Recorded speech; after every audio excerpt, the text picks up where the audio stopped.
Welcome to our third episode of Random বিদেশ নিয়ে পড়াশোনার গল্প। সো আজকে আমরা যেটা নিয়ে কথা বলবো, আমরা কথা বলবো আজকে টার্কি নিয়ে।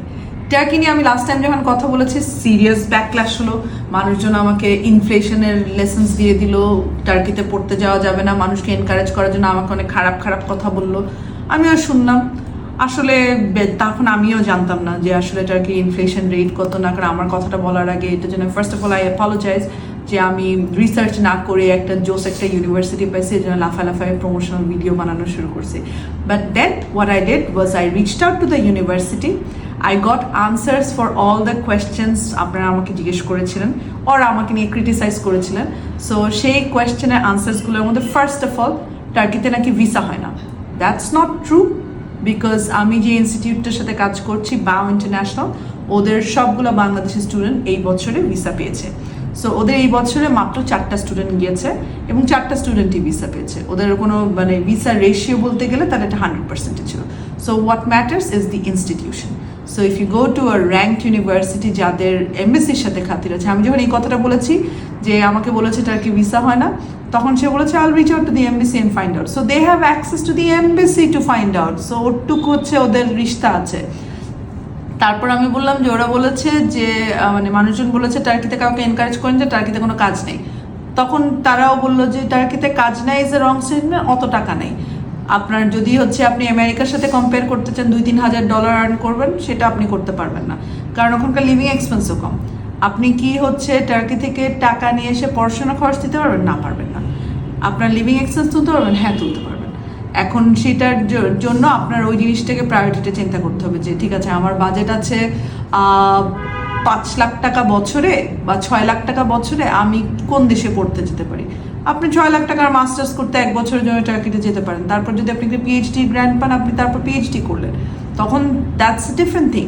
সো আপনি যদি মনে করেন যে আপনি ধরেন আপনি বাংলাদেশে নর্থ সাউথে পড়তেছেন, নর্থ সাউথে এটা বলা ঠিক, যে কোনো ইউনিভার্সিটিতে আপনি পড়তে গেলে আপনি একটা certain amount of money you are keeping aside, and then আপনি ওই টাইমটা, আমরা কিন্তু দেশে খুব একটা পার্ট টাইম জানি, আমরা টিউশনই করে কি আমরা আমাদের টিউশন ফিস উঠাতে পারি? তা কিন্তু পারি না।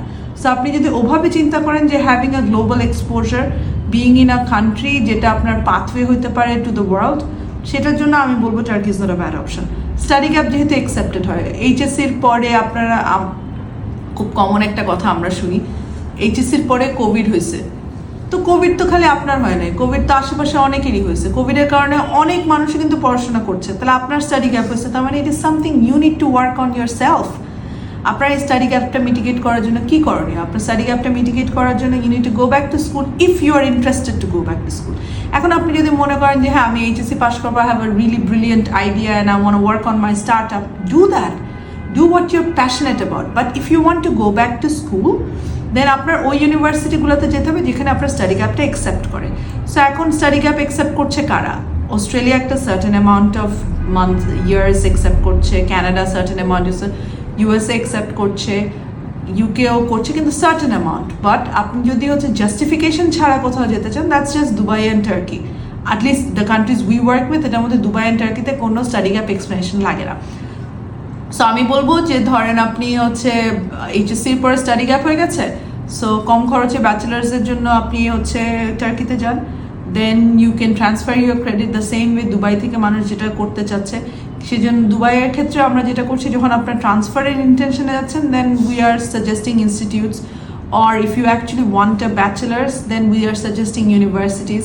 সো আপনার এটা বুঝতে হবে যে আপনি কী চাচ্ছেন। আরেকটা জিনিস হচ্ছে, টার্কিতে জব নাই, হতে পারে জব নাই, আমি তো জব নিয়ে কাজ করি না, বাট এখন আপনার জব না থাকলে আপনার এক্সপেন্সটা কত? আপনি ক্যানাডাতেও জব নেই মানুষ বলছে। সো ক্যানাডাতে আপনার একটা লিভিং এক্সপেন্স $2,500 থেকে $3,000। সো আপনার বাংলাদেশ থেকে নিতে হবে অলমোস্ট 3 লাখ টাকা। আর টার্কিতে জব নাইতে আপনার বাংলাদেশ থেকে নিতে হবে অলমোস্ট 50,000 টাকা।